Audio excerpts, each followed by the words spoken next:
Създаваме мистериозен свят на древен Египет и много заплашително чудовище, за да изплашим съвременната публика.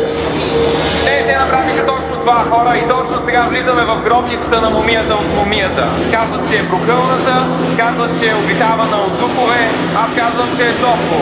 Влизаме. Тъмно е тук. О, и тъмно също. О, наистина е тъмно. Добре, тази зона. О, не! О, скарабей!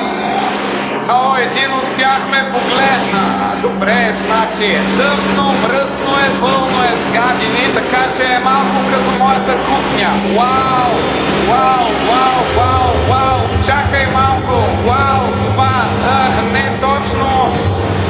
Това не е това, което се случи по-рано днес. Това е...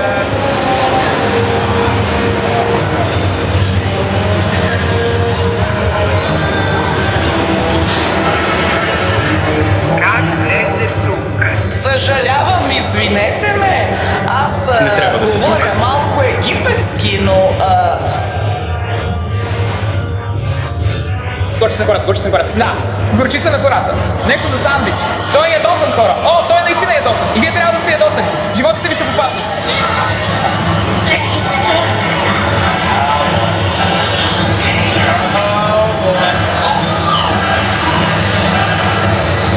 В опасност сме, хора! Не, в двойна опасност сме! Не, в последна опасност сме! Това е голяма работа и за всички мрамори! Какъв е този звук? Това е Руби Голдбърг, така че аз съм Цитрак. Цитрак 2, обратно в навика. Скъпа, обади се на полицията!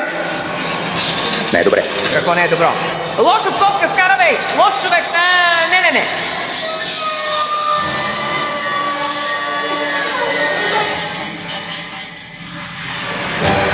Всичко е наред, всички.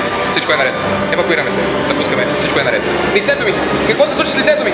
Грозен съм. Лицето ми, не ме гледай. Изглеждам ужасно. Аз. Добре. Америка гледа. Хей, ти оцеля от проклятието на мумията. Браво, това е добра новина, но имам лоша новина за теб. Лошата новина е, че тази обиколка почти свършва.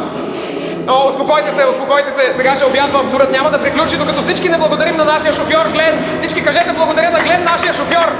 Той е най-добрият шофьор. Да, елате. Казвам се Мат.